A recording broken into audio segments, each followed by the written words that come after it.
And really, folks, what is one to think of this supposed conservative government?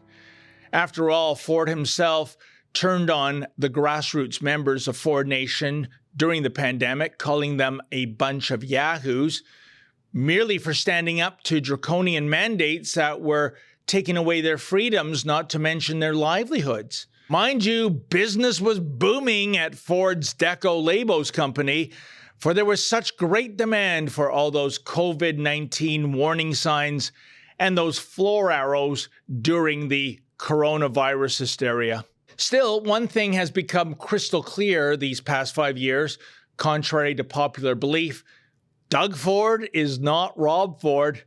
Rob was genuine, while Doug is so giddy to be premier that he is totally willing to be led around by the nose by those in his inner circle who are actually liberals in conservative clothing. Suffice to say, count me among the 83% of Ontarians who are not buying what the Ford PCs are selling. As for the Federal Conservative Party of Canada, what did we see happen these past two federal elections? Well, Andrew Scheer is a nice guy, and we all know where nice guys finish, especially when handlers tell them to shun the independent press while embracing the mainstream media, which, of course, hates the Conservative Party. I'm by winning. I win here and I win there. Now what? But Mr. Scheer resembles Sir Winston Churchill compared to Aaron O'Toole, the man who would have been Prime Minister had he stayed the course in the 2021 federal election, as opposed to doing a colossal flip-flop midway through the campaign, suddenly professing his love for carbon taxes and a gun grab. O'Toole's legacy is condemning Canada to be lorded over by blackface for several more years. That's it. O'Toole did his farewell tour last week, apparently seeking affirmation from anyone who would listen that he was a great leader of the opposition. Good riddance, you pathetic, lying loser.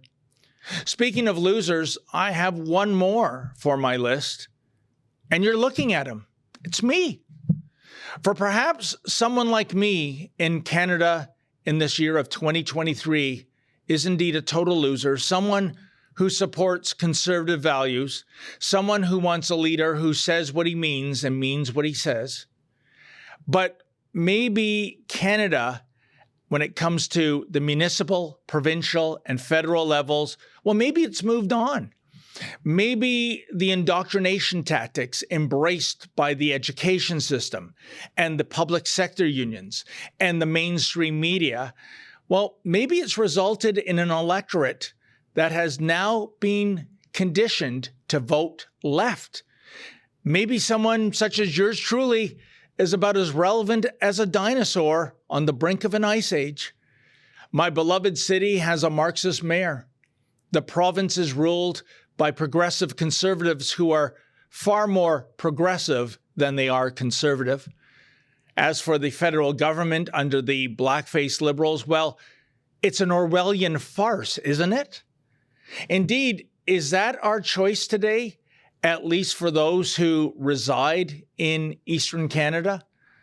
Choosing between the far left or leftists pretending to be conservatives? I feel utterly abandoned and obsolete. Indeed, pop culture nerd that I am, I think of that great scene from The Dark Knight Rises in which Commissioner Gordon tries to convince Detective John Blake to reconsider his resignation from the Gotham City Police Department. But Blake, well, he remains so utterly disillusioned by the inherent corruption of the system that changing his mind is now an impossibility. Can I change your mind?